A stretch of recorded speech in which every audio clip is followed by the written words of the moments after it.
Okay, now let's take a look at escaping the bow and arrow. Ideally, we prevent this from ever getting up. But if he does start to get his grip, our first is we're gonna go back as far as we can. Now I'm not grabbing the fabric because this could be no-gi. So I want to be into the muscle. Okay? So I want to be behind the tricep and over the brachioradialis of the forearm. And then, if you come up with me, you'll be able to see, I want to make him carry all of me. And then once I have my weight on him, I'm going to kick my left foot out and in to get outside his leg to start to make the turn. So that now I'm out of the choke. Okay, escape one, he gets to here, right? I want to get this tight before his arm can get any traction. So I want to get this tight by controlling the bicep and the brachioradialis forearm muscle here. I want to get that in a nice little V. If I'm super lucky, I can pop my shoulder through and then kills the choke completely. Now, step two, I want to make him carry all of me. So I'm going to bridge back and put my weight on him. And then my left arm will go to the inside of his knee and scoop my butt if I can. I'm going to pass my feet like this. So I'll push and pull my feet to come all the way around until I have top control. Now, if the first one doesn't work, I'm unable to get back here because it was too tight, then my next technique is to do the opposite. So I'm going to sink low and melt into him.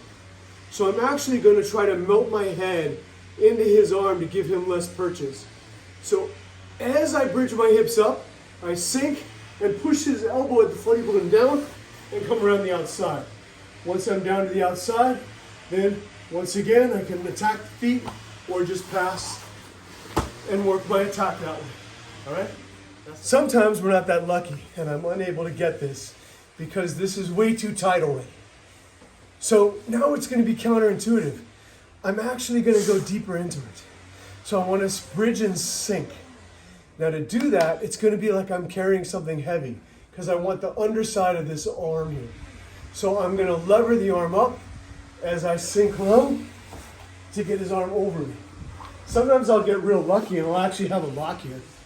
But in the meantime, it's like his arm becomes my favorite pillow. And now I can drive toward him, and that'll oftentimes help me get rid of the leg and help me into top position. Now, sometimes I'm not that early, and he already is able to get things started. So when his other hand is starting to attack, I want to try to control that arm.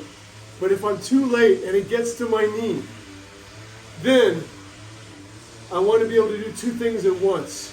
I want to be able to keep this arm in to prevent him from pulling back. And I want to control the wrist, almost like a wrist lock. And then I'm going to roll his wrist and kick. Now this will be bad.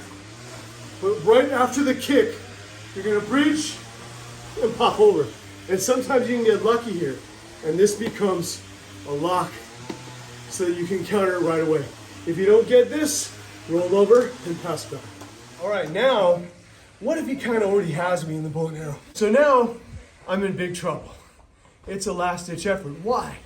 Because he already has transitioned from here to getting his feet across. So he's got his foot pass, and he's got my leg. I'm in a lot of trouble now, okay? I still want to counter this by pulling it toward me. And then, this is a little secret here. I'm going to make it worse before it gets better by bringing my knee to me and rolling his wrist and then kicking. Then I'll transition to the inside of his knee to prevent him from reclosing guard. Then I can pass this way or I can pass this way and come in. Or once I'm at this point, we can turn all the way over into north-south and evade it that way.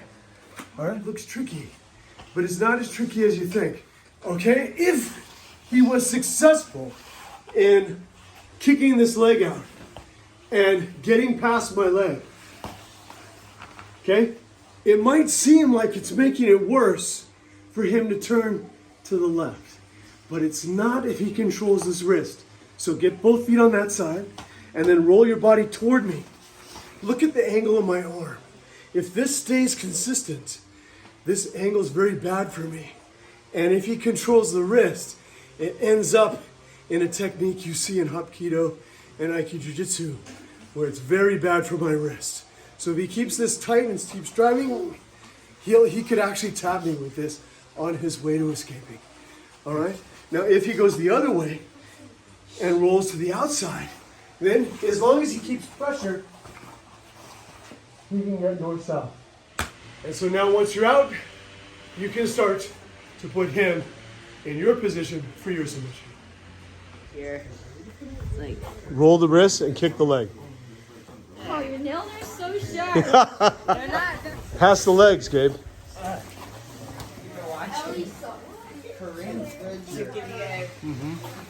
So for this, start loading up onto you again, so I can work my escape.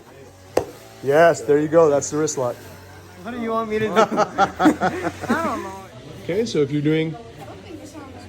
Now turn your chin in, tuck your head into his armpit, sink low, and pass it over. Yes.